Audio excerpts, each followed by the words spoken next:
Hi, I am Mark Malkoff from the Carson Podcast, and you're listening to my interview with Elaine Goodman on gogoodman.com.au. You're originally a comedian. You've done a little bit of stand-up. You do a lot of Mhm. YouTube videos based on comedy. Mhm. So what's Mhm. the earliest memory you have of comedy having an effect on you?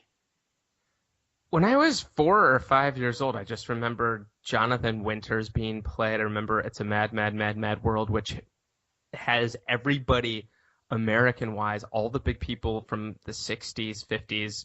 Buster Keaton has a cameo in that movie. I just remember Mel Brooks from the time I was 4 years old, Young Frankenstein, Blazing Saddles. I think an edited for TV version of Blazing Saddles. And I remember when I was in first grade, Woody Allen had this movie that he participated in. It was a TV thing actually called Hot Dog. And I remember thinking Woody was the funniest person. And I didn't know who he was at the time, but that was first or second grade. So, yeah, I just the whole thing, just making people laugh and just immersing myself in that world was something it was very, very, it felt just, I knew nothing else from a very early age that was something that was a part of my world.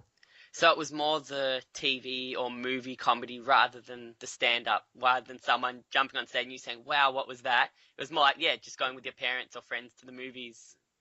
I went to a lot of movies. I was way more into television. I always was fascinated by television. There was a library book about what goes on in a TV studio, and my librarian when I was in first and second grade, Mrs. Perkowitz would make fun of me because I would check out the same book every single week. And stand up when I was a kid wasn't really accessible, so I think the first time I probably saw any stand up on TV was probably on Carson when I was probably, I don't know, like maybe 7 or 8, probably like when my dad would let me stay up on Fridays sometimes, and that's when I first saw Carson, and they would have these stand-ups, and it just seemed like another world. It seemed like this glamorous party, and to be a kid and just kind of watch this and take it in, and there would be comedians on that I would know as well, and just it seemed like another universe, and I really, really just wanted to know more and see more, and every opportunity I had when I was a kid to be there and watch it.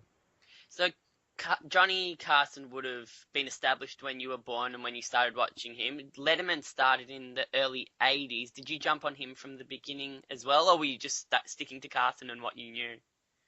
I was a little bit. It took me a while to get into Dave, just because I listened a lot to my dad and some other grown-ups that I knew that were like, Johnny's it, Johnny's the only thing. And I didn't really get into Dave until I was a teenager. And then I started going to the show. I started going up to NBC to Studio 6A to see Dave live when he was still at NBC. And I was just so into Late Night with David Letterman. I was as much as I was into Carson, but Dave definitely, that was like it opened up just this different universe in terms of comedy, what was possible with comedy. But yeah, I mean, I was definitely a Carson guy. I still am, but yeah, Dave came later, but I love Dave as well. And like Ed Sullivan, I don't know a lot about him. Was he a classic talk show host as well, or was he a bit different? Was he more of a I variety? Ed was way, way, way before my time, but he was variety. He would host. I believe on Sundays, on CBS, a variety type show. I don't think Ed himself really had much to do other than be an MC. He didn't really have much. And I don't want to be rude and say he didn't have any talent, because obviously he was hosting the show and it was the biggest thing in TV. But Johnny Carson would go on the show. I know obviously the Beatles and Elvis, but Johnny went on Sullivan a bunch in the 50s, but he would not sign releases when they wanted to release his Ed Sullivan appearances. Apparently, he just didn't think he was as good as he was later, which makes sense, I guess, and he just didn't think it was his best work. So those Sullivan appearances, I don't know if they can be seen anywhere. I would have loved to have seen them.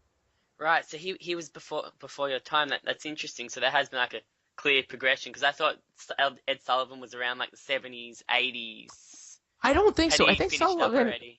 I think Sullivan was done by the late 60s, early 70s at the most, Ah, and that I could be off on that, but that's what I remember. And then in terms of the late night things, it was always Steve Allen and then Jack Parr and then Johnny Carson in 1962, and then now there's those late night shows here in America are so ubiquitous. I mean, just so many different hosts doing their thing. But back in the day, it was Parr until 62 and then Johnny. And, I was with Dick Cavett for a second time yesterday, recording with Dick Cavett, who also had a talk show.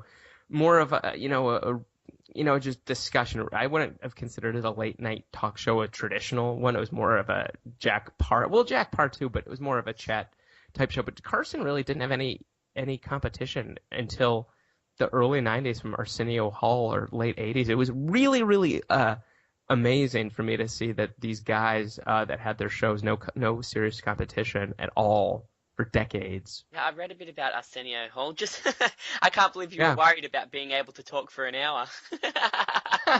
I don't know. I don't know if I can talk to anything.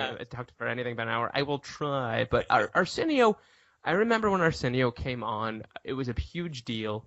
He would get on people that wouldn't necessarily go on Johnny's show, that Johnny wouldn't went on. A lot of music acts that the Carson camp just weren't interested on. A lot of movie people like Tom Cruise. I don't know if he ever did Carson's show. I don't think. A lot of people like that would go on Arsenio, and it was just the look was different, the vibe was different. I definitely watched. The demographic was different. I think either I heard in one of your interviews or I read it somewhere that the demographic of Arsenio Hall, he was going for a younger audience.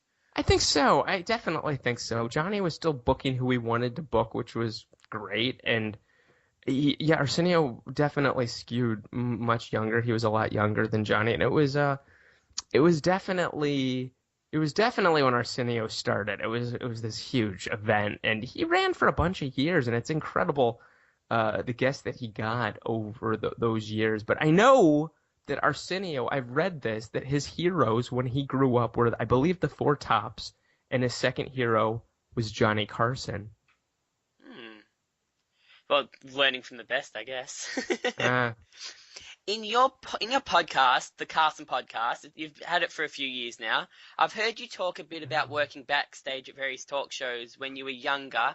Can you tell me a bit about your background, where you did stand up, if you did a lot of stand up in the beginning, and did you break through working on these shows and just making contacts? I did. I definitely did some stand up. I did stand up for a while. I did more sketch comedy all around New York. I did a little bit of opening up for colleges, but it was more stand up here in New York. And then I interned at TV shows when I was in college. So I interned at a show called Spin City with Michael J. Fox. And then out of college, I had a day job for 11 months and 15 days at Letterman at CBS. So I was on the 8th floor of the Ed Sullivan Theater, and I made a lot of friends there. I definitely learned a lot. It was just after 11 some months, I just felt it was time to move on. But was it intense? Because I heard I've heard and I've read a book about this as well, that Letterman was a bit more intense. Like he told the audience to laugh no matter what when the laugh sign was on and things like that. Oh, there was no laugh sign. Trust me, with Dave, there was no laugh sign. He never told the audience to laugh at all. I don't know about some of the other shows, but for Dave, it was never like that. I mean, he was definitely concerned about the audience. Anybody that has a show that sits behind the desk I don't want to say worries, but they're concerned about getting a good audience. And there were definitely times when the audience was off, but that's almost any show. But it was definitely intense. I mean, those shows are always pressure cookers for the person that has to carry them. It's not an ensemble. It's one person normally that's going out there and carrying the show. Yeah, it was definitely the environment. By the time Dave was there, he'd already been on late night TV by the time I got there, he had been on for 16 years or something or maybe even a little bit more on late night TV. And I think by that time it kind of had progressed to where a point where he really wasn't leaving the studio to do remotes. The writing was definitely not how it was at the NBC days. It started slowly becoming something else, which I'm not saying it was better or worse. The show became something different, but it was definitely, in terms of the environment, I had a day job at the Colbert Report with Stephen Colbert, and it was night and day. And I think a lot of it is that it was a startup. It was a new show with Colbert. I worked behind the scenes, and we were, I think, originally had 38 or 40 shows, and very quickly we were given renewed for a whole year. But that environment, and I think that was how Dave was early on when he first started.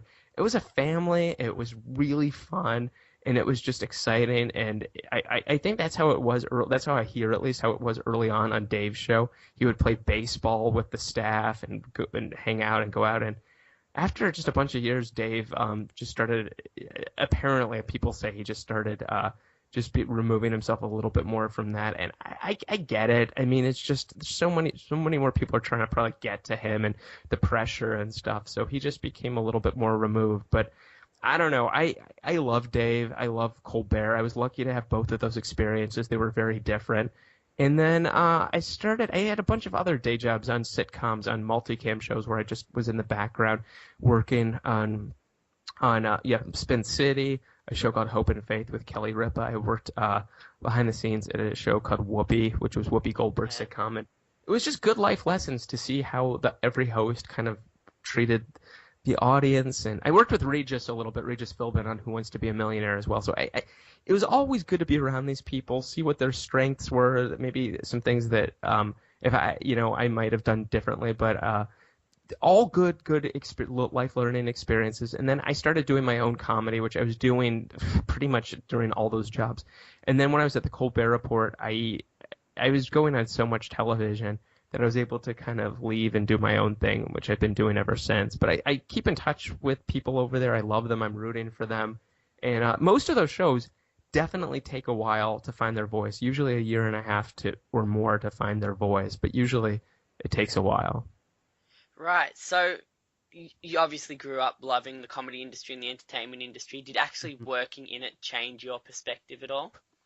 It just became. Are you still a fan? Oh, I love comedy, and I respect anybody that gets up, anyone that does stand up, anybody that does comedy videos, that puts their stuff up for people to see, or just makes stuff for themselves. Anybody that just creates, I have such huge respect. I think I always knew how much work and how much pressure it was to do one of these shows, or I had always heard, but it was something else to kind of be there and kind of see it.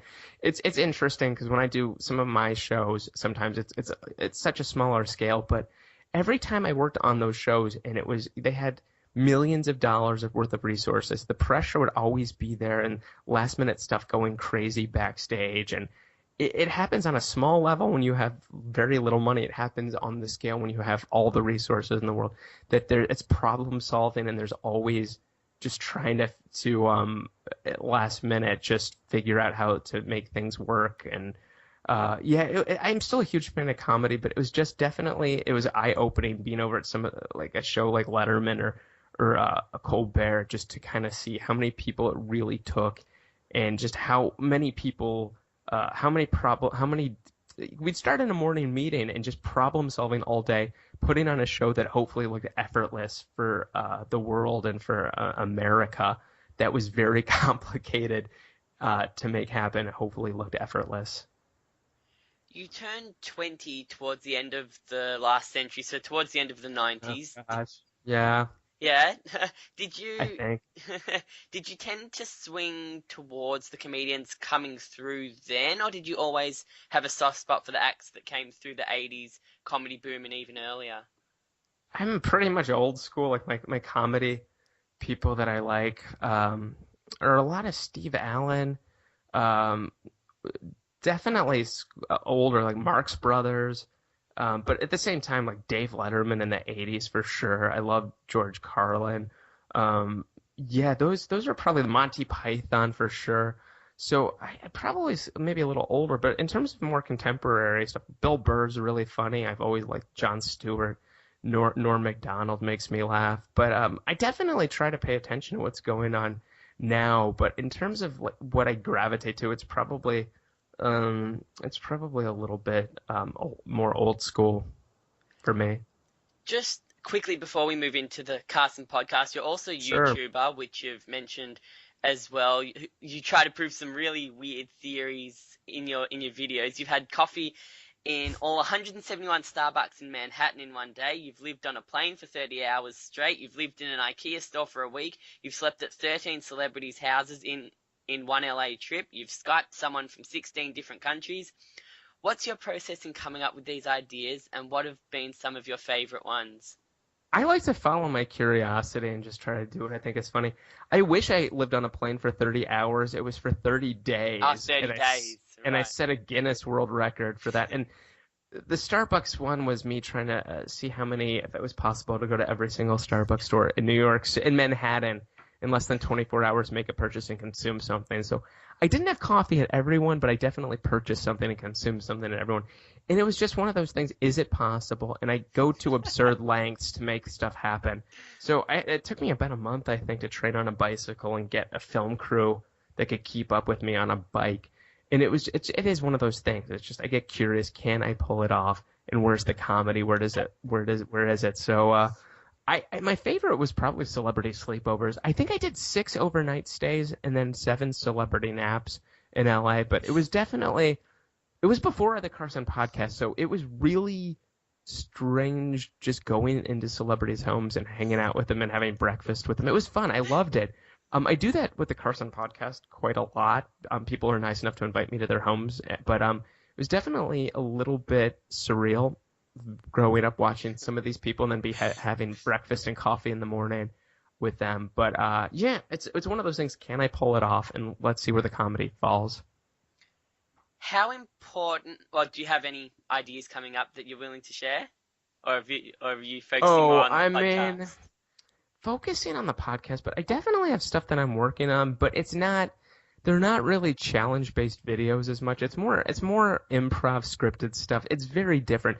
Yeah, nothing I can share right now, but my problem is that I just have too much stuff I want to do, too many ideas, and it's hard to turn off I'm so much curiosity and so much things I want to do. It's just hard to narrow it down. But I think the podcast has been good for me to give me some structure, and it's one of those things. I need an episode every Thursday, which now we stopped for a while doing weekly. But in terms of my curiosity and how my brain works, it's a good outlet, I think, to sit down with people and just be able to quiz people about whatever I want. How important was the invention of YouTube for you 10 or 12 years ago? I mean, today it means anybody can send a video to anyone, but on the other hand, producers and casting directors are aren't putting as much effort into going and finding the right act. They just go online and find someone with a lot of views. It's definitely different, but I definitely think the social media thing to a lot of people, the numbers definitely means something. I mean, there are people, some of the famous YouTubers have gotten bookings on Colbert and James Corden, I think Jimmy Fallon. But I definitely think there's definitely the stand-ups that are still getting noticed and that are going on those shows and that are still doing the traditional route. I think all of it just I don't think there's one approach, but I think it's definitely easier for the common person to be able to film themselves with an iPhone being funny and maybe editing something together and getting attention and having something amazing happen. It's just, 20 or 30 years ago, just there was basically, if you were a comedy person, it was Carson or, maybe getting on a sitcom. And now there's just a million more ways. I don't want to say a million, but there's a lot more ways to go about it, which I think is probably, it's better for the comedians for sure, to more outlets. But I definitely think in terms of just this excitement level of going on one of those shows and just having the stakes being so high and something just your life changing. I kind of miss that, but it's just things have changed a lot. One of your passions is researching Johnny Carson and his stint as the host on the Tonight Show. Do you remember when you discovered him or when he first made an impact on you? Where did this passion come from? When I was a kid, when I was really little, he was the only late night star. And I remember seeing the anniversary shows especially, and he could talk to kids, movie stars, people that were just regular folk, and just be endlessly engaging and funny and entertainment with all these people, make them feel comfortable, animals. And he was just, there's something about him that was just so likable. And I always, even when I was a little kid, just would always wonder, how does one of these shows how does it come together? Where do they film it? How it was all this giant mystery before reality shows on how a show like that came together. So I always just tried to get to the show to watch it as much as I can when I was a kid. When I became a little bit older and a teenager and I could stay up, I would do that. I'd record on VHS, which is dating me, and then I'd record it and set it to record and watch it before school. And it was one of those things when he announced his retirement when I was a teenager that I knew it was an end of an era, and it was really, really. I know that it was emotional for a lot of people, but definitely even as a kid, I knew that this was a special time and a special thing. And I remember where I was watching the final show, and just it was very, very. It was just difficult for me as somebody who liked comedy, knowing this show and this era was going away. But even as a kid before that, I had anything I could get my hands on to read about Carson or the Tonight Show, I would. Unfortunately, the majority of this stuff, and there wasn't much, would skew negative because I think that this is the case. I could be wrong. Most of his friends would not talk on record. They would not talk to authors. They would not talk to journalists. So the people that would talk were usually people that for some reason they were not friends with Johnny. Normally they didn't even go on the show, and they would say not the kindest things, which I don't know if it's true or not. But that was a lot of the stuff that I would read about him when I was a kid, and it wasn't until I think later that I started reading stuff from his friends and his family and people that would go on the show that showed this completely different side of him that intrigued me. I mean, anybody like that's very complicated, obviously, but that there was this completely different side that I don't think was captured in a lot of the books that when I was a kid that I wrote. So my perception's definitely changed of the man. I still don't know him. I don't know. There's always people saying stuff, and I never know what's true and what's not true. But from doing the Carson podcast, it's definitely been clear to me that he was a generous man with his money, helping people, and definitely a flawed man. But I think we're all flawed in different ways. But just his generosity with comedians, especially, it's pretty unprecedented what he did for comedians back then. You've done obviously a lot of interviews. You've got 30, 40, 50 interviews on your website over the past 3-4 years, however long you've been doing it, and they're all just idolized Johnny. What made him so different to Jay Leno, Conan, Letterman, Ed Sullivan, and even today Jimmy Fallon, and before him Jack Parr and Steve Allen? Why did Carson stand out? Was it purely his longevity, or what was it? I think of doing. I can't believe I've done over 90 episodes. It's been a 90, while. Right. Yeah, I can't believe it. It's in terms of Johnny, I think that a lot of people looked at him, younger people, almost as an uncle. He was older than the comedians that were starting out normally. Even people that were 10 years younger sometimes had that avuncular thing going about Johnny. And I just think Johnny was such a huge fan of stand-ups. I think he had on probably more stand-ups than a lot of the late-night shows have on today. I could be off on that, but I think that the comedians looked at him as a champion of comedians, as someone that really knew the importance of having comedians on the show. And I don't know any of the other shows that I can think of, and maybe the hosts just feel it's not their job, but Johnny would give these comedians during the commercials notes on their jokes and trying to help them, and I just don't think a lot of that stuff happens now. And that whole thing where you could go on Johnny's show and he would make these people look so good, and then there's always that chance, and it did happen, where their first debut would lead to them getting their own show. So I think a lot of people just looked at him that this was the ultimate win for a comic back then. I mean, Tom Dreesen, I think, who went on the show like 100 sometimes, or maybe a little less, said, people didn't say, if you said you were a comedian, the first question out of their mouth was, did you go on Johnny Carson? And if you did not, you were not a comedian in people's eyes. And it was the validation, and it was just the stamp of approval that you had arrived. And I think it's a huge accomplishment when people still go on these shows. I have so many friends that still go on those shows. One of my friends, Tony Deo, went on Conan and Craig Ferguson. He's one of the funniest people ever. that I met, and it's just different. It's still very cool. And like when he goes on those shows, I'm like, oh my gosh, tell me all the stories. But just in terms of the visibility, obviously, the amount of eyeballs and the career changing thing, it's just different. It just doesn't happen like that way anymore almost ever. I think Letterman. I think the last person that really changed their lives was probably Ray Romano when he went on the show, and was it 93 or 94? He got a sitcom out of it, which changed his life. And I mean, Dave definitely Letterman, I think, gave Jim Gaffigan his own show and gave him a big push. And maybe, he really championed Amy Sedaris, but definitely just, I don't know. There's like, by then there was so much cable and so many shows that it was just a different time, I guess. So because, well, that probably can't really happen now because there's so many different talk shows, plus with social media and YouTube, people's attention spans are a lot shorter. So finding that kind of gem, like if you get onto one of these shows, you've then got to keep updating your fans continuously, otherwise they're just going to fall off.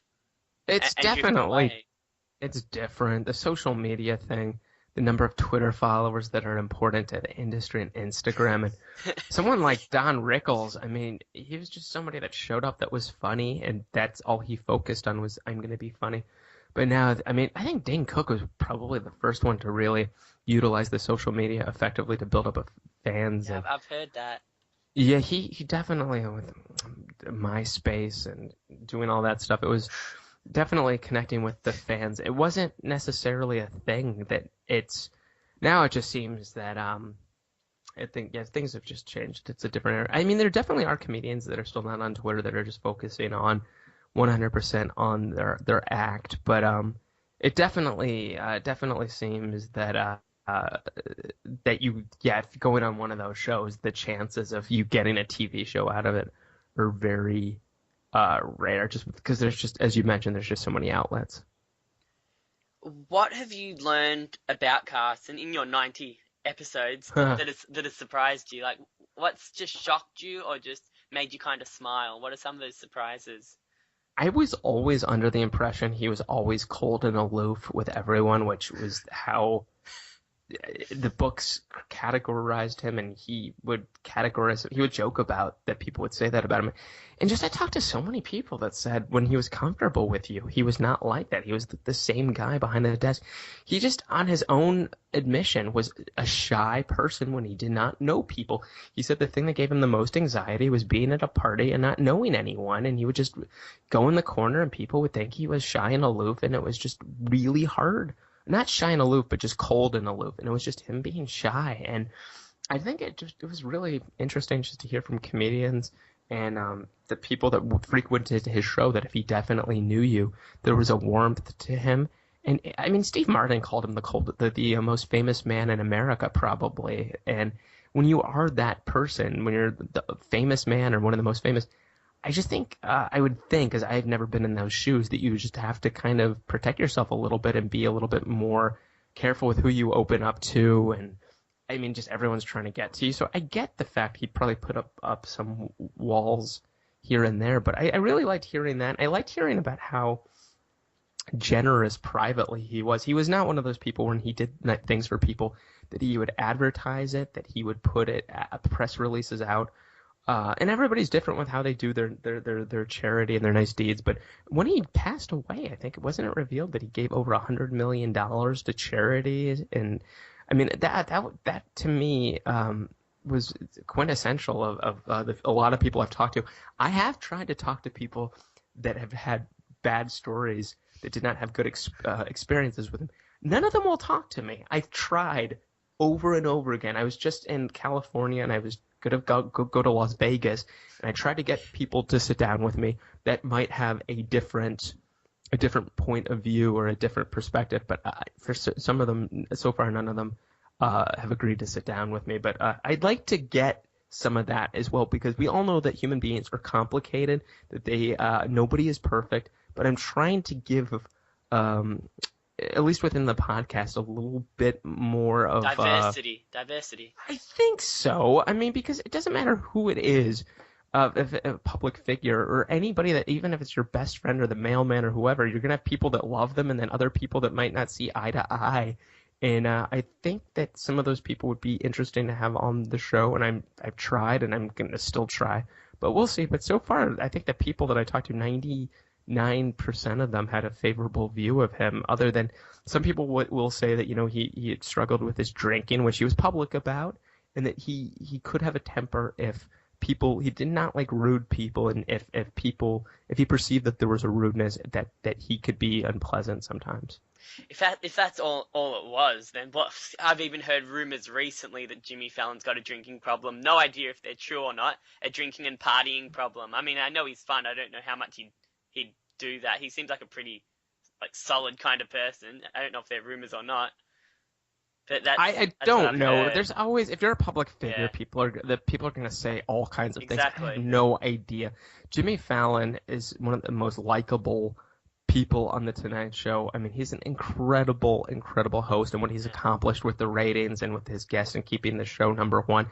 I don't know. I don't really pay attention to the rumors and innuendos other than the fact that I have friends that are over at the show that, that just. It's just amazing what he's been able to accomplish with that show and with the competition in late night, and just with, there's so many options that he's been able to book, the guests that he has. I mean, he just had Warren Beatty on the show, and he's about to have Warren Beatty, and I was like, oh my goodness, Streisand, the Who. It's like, who gets these people? It's amazing who he's been able to book, and he makes them look good like Johnny. I think that him and Johnny, in terms of making their guests look good and being likable, they have that in common.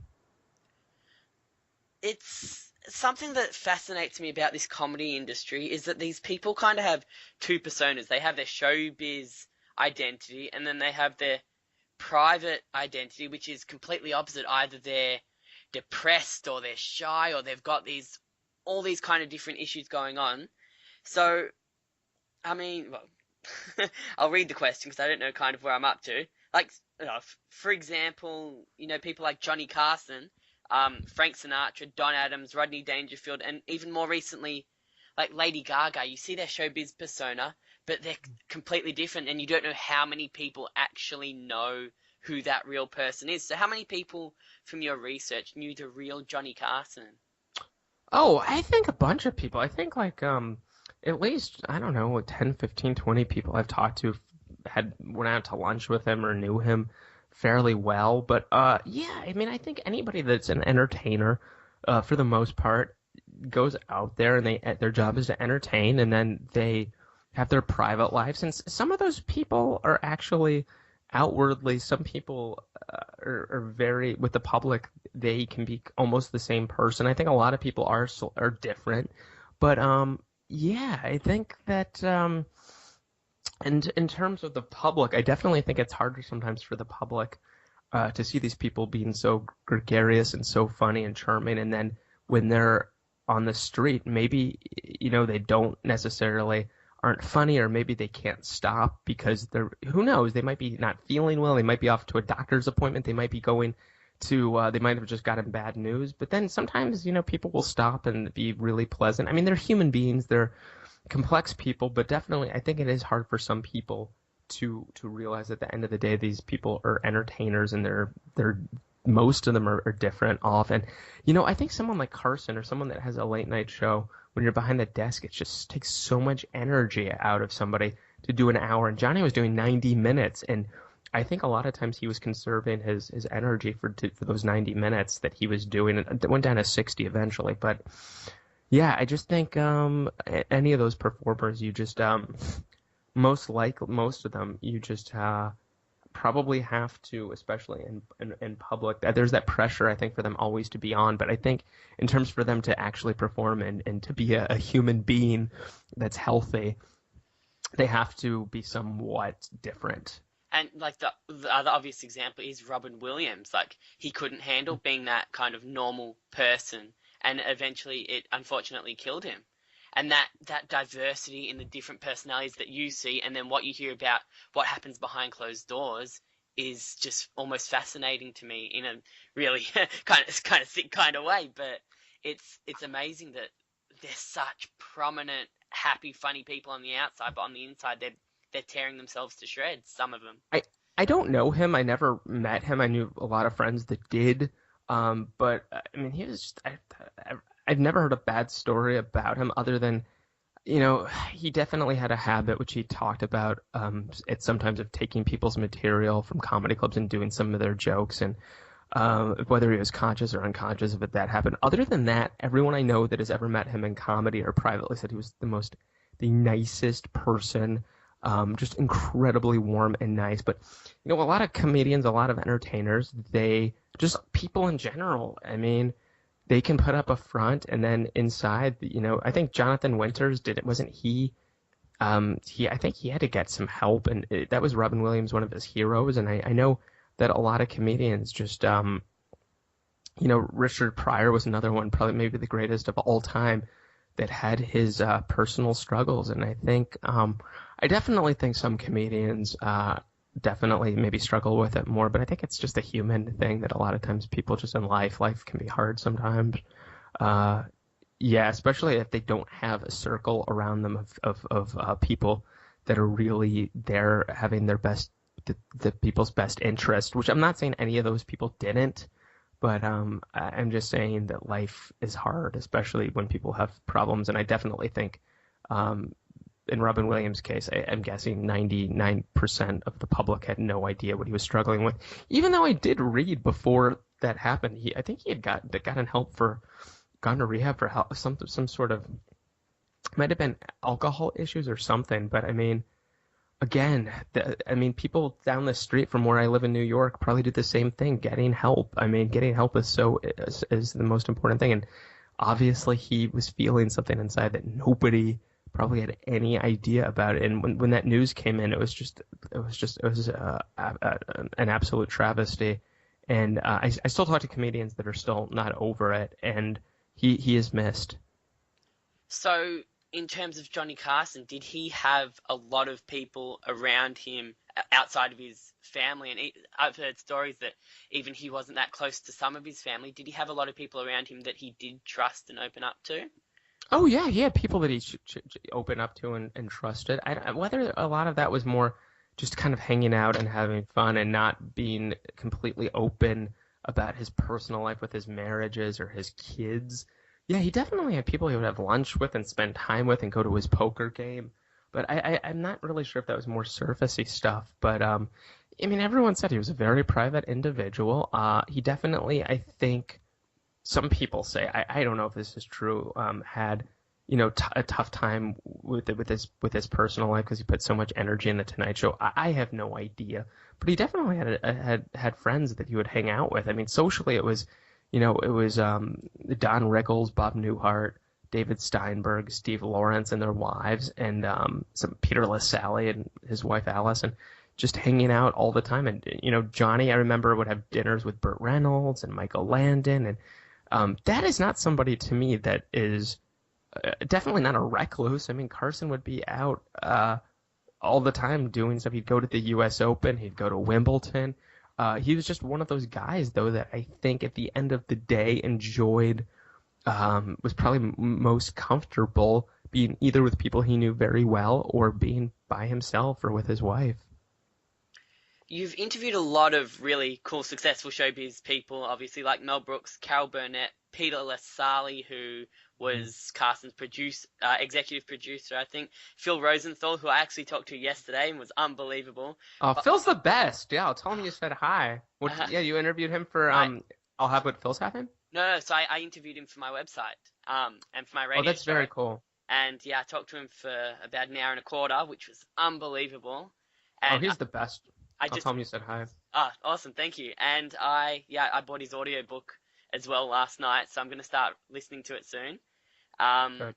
Bob Saget as well, and plenty of others. Who has been the most fun or most interesting to talk to? Who have you found the most useful? In terms of my favorite episodes in terms of pure fascination, I really think Peter LaSalle and Rick Ludwin were my two favorites. Rick Ludwin was vice president of NBC Late Night, I think, for 31 years, and Peter, of course, was the producer on The Tonight Show. I really like those episodes. I feel that those two are really strong. Yeah, in terms of my excitement level, probably going to sit down with Mel Brooks. I couldn't believe he doesn't sit down and talk to many people, so I was beyond honored and excited, especially someone that grew up from the time I was 5 or 4 watching him. That was still professionally one of the biggest thrills of my career, And sitting down with him. Bob Saget gave you a lot of good answers. He was really nice. We keep in touch a little bit on Twitter. He's super nice guy. And the thing is with my research is he was just floored that I knew so much. And I asked him, I said, do you know the first time you were ever mentioned on the Tonight Show? And his jaw kind of dropped and he said, no. And I gave him the year and it was like, oh, before he was ever on. And I said, do you know who mentioned you? He said, no. And I said, Richard Pryor. And again, his face, he couldn't believe this, and he had no idea. And he's like, we did a movie together. I said, yes. And I said they showed a clip and he mentioned you by name.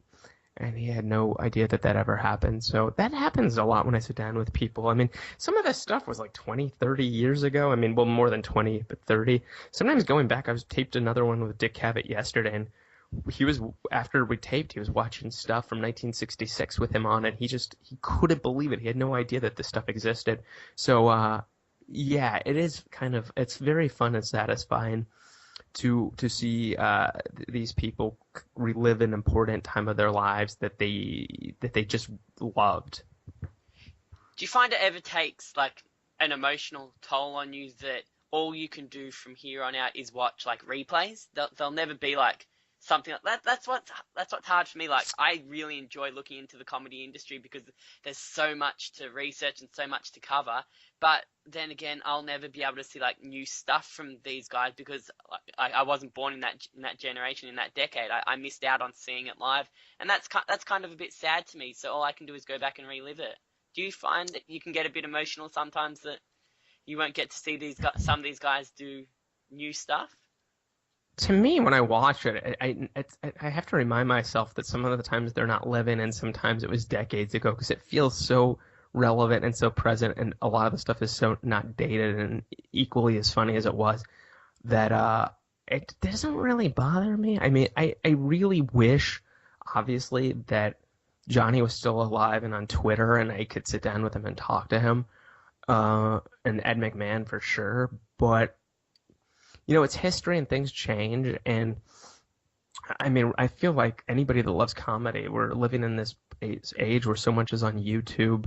And, back in the day, it was just, I mean, I talked to people that would take a tape recorder and hold it up to the TV to get audio of the Tonight Show. And I just think we have more access, and there's definitely a lot of positive things, but I definitely, and I know a lot of comedians, they definitely long for that time, that time period of the show, of when it just seemed more glamorous. Maybe I think that's what a lot of people, and more impact. But again, it definitely, sometimes looking back at that, I wish it existed today. But I'm grateful I just can go back and watch the stuff. And I mean, I think he did almost 4,500 shows, so a lot of the shows are still out there. So Antenna TV here in America is running old Johnny shows, and I know people that every single night, that's all they do is watch Johnny reruns, and people are astounded at how funny they still are. So I definitely, I mean, the last Johnny Carson book here in America that was written by Johnny's old lawyer, it went to #1 on Amazon, which will show you, I think, how relevant Carson still is. So, yeah, those are 2 thoughts I had. Right, yeah, it's interesting. I think the word I like to use, I don't know if it's the right word, but prestige. Like the shows these days aren't quite as prestigious in that, like, they're not necessarily going to make you, and you can always, like, you can go to YouTube or Facebook and see replays whenever you want, but if you missed the Tonight Show that night, that was it. That was it. Like, you moved on to the next night. It's really true, unless there was like an anniversary show where they would do reruns. But I'm not the first person to say this, and I don't even want to say if this is true, but there's a lot of people in television, in the TV industry, that say they do not know how Johnny would do if he was on the show, if he had a late night show now. It's a different time. I don't know how he would compete against these people. His show, especially when it was 90 minutes, it was more of a intellectual chat show. I mean, they did sketches, he did monologue jokes, But he would have authors on. They would just, celebrities where they would just talk for sometimes 5 or 6 minutes and maybe one laugh, sometimes no laugh. Sometimes it would just be laughs the entire time. But he wasn't afraid of silence. And I think in late night now there has to be a laugh it seems like every 10 seconds. It's just a different time. I don't know how we'd fare today, to be honest with you. But yeah, it was definitely a different era. You mentioned in a few interviews, I think Peter Lassalle was one, and there was someone else about the changing demographic of The Tonight Show, how it's only there as a promotional tool now and basically to make a viral video, and the interview has become almost irrelevant. Do you think that's a good move for the longevity of the show?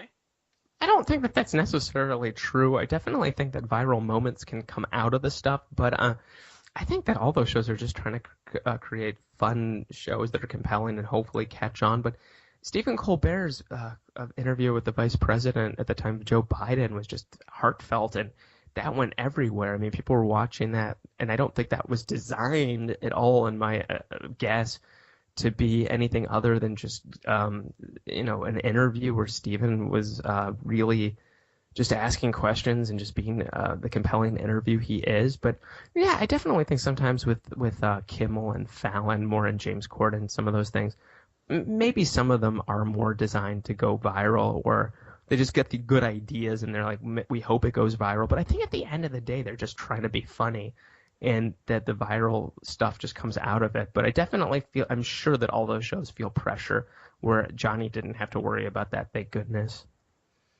What's the key for you to getting some of these people to sit down? I mean, you've got Mel Brooks, you've got who else have you got that I've listened to?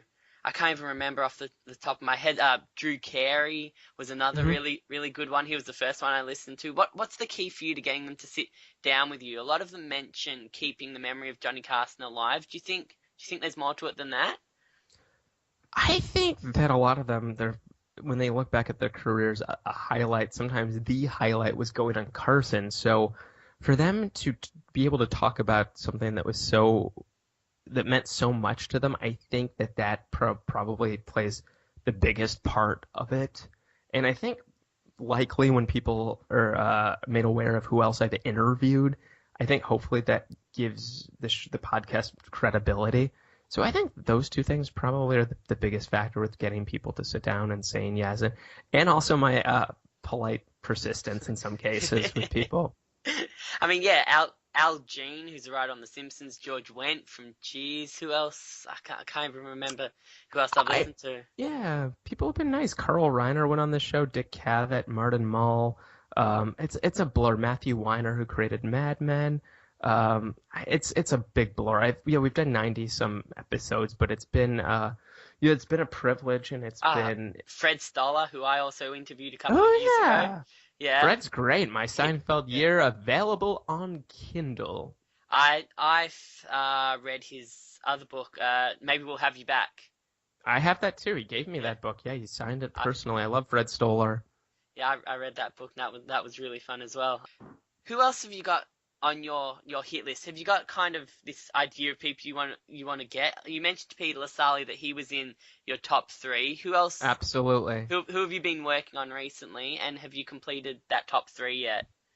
I mean, I think like my top 3 was always going to be Doc Severinsen, Dave Letterman, and Peter Lassalle were my top 3. So I'd love for Dave Letterman to do the show. I hope it happens. In my top 10. Is that in progress or not yet? Sure, I've asked. I mean, he's doing more stuff now. I have no idea.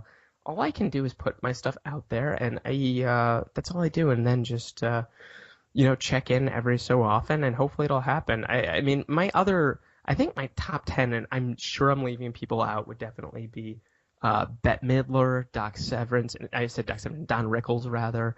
I'd really like to sit down with Bob Newhart. Those are some people. Barbara Streisand did the show a lot in the 60s. I'd like to sit down with her.